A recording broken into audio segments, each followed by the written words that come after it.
La tâche ne semble pas être facile, comme le reconnaît Augustin Matata Ponyo au deuxième jour de la présentation du programme de son gouvernement. Il faudra ainsi la participation de toutes les couches sociopolitiques pour faire du Congo un pourvoyeur de services publics de qualité. Malgré cette détermination, les réactions fusent de partout. D'un côté, c'est l'espoir et de l'autre côté, c'est de l'utopie après l'investiture du nouveau gouvernement à l'Assemblée nationale.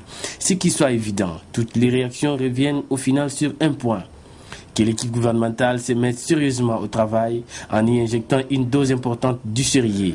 Nous sommes heureux que tout se soit bien passé et que conformément à notre constitution, les députés se sont exprimés, ils ont voté et ils ont approuvé le programme.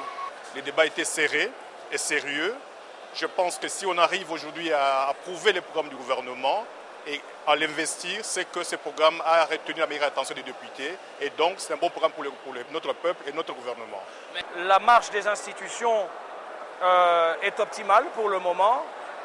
Nous en avons besoin puisqu'il y a d'énormes défis sur le plan politique, économique et social que le pays doit relever. Et vous savez que le peuple congolais attend des avancées sociales significatives dès cette année jusqu'en 2016 et au-delà.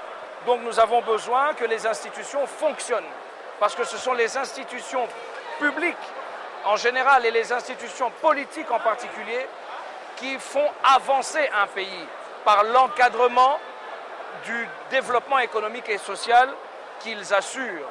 Il y a le budget qui doit nous être présenté d'ici quelques semaines. C'est un budget qui nous sera présenté avec des chiffres par rapport à ce que le gouvernement compte faire en priorité cette année, dans l'année 2013. Ça, c'est un programme de 5 ans. Et le gouvernement va nous amener un budget bien chiffré.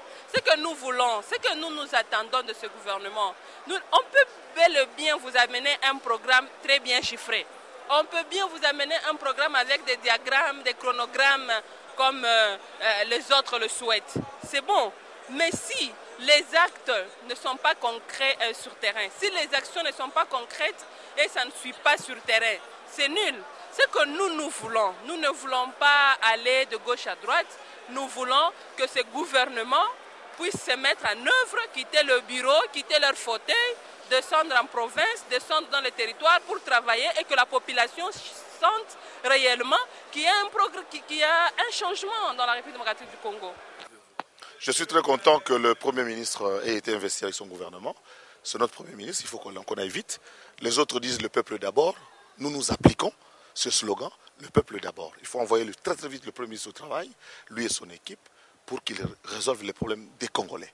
Voilà pourquoi moi et mon parti, nous avons voulu très très vite envoyer le Premier ministre travailler. Parmi les questions qui ont départagé les élus du peuple, on peut noter la question liée à la présence d'un Premier ministre délégué près le Premier ministre en charge des finances. Pour une partie des députés, pourquoi le Premier ministre devra-t-il désigner un ministre délégué au lieu d'un ministre des Finances? Ça a été clairement établi que le délégué fera office du ministre des Finances. Je pense que par rapport aux motifs énumérés, s'il faut qu'on interpelle les délégués, ce serait le délégué qui sera interpellé.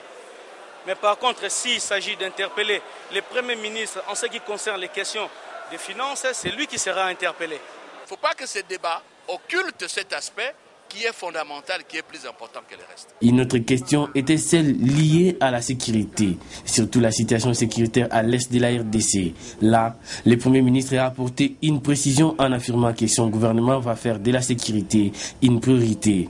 Car pour Matata Ponyo, on ne peut pas envisager une œuvre sans la paix.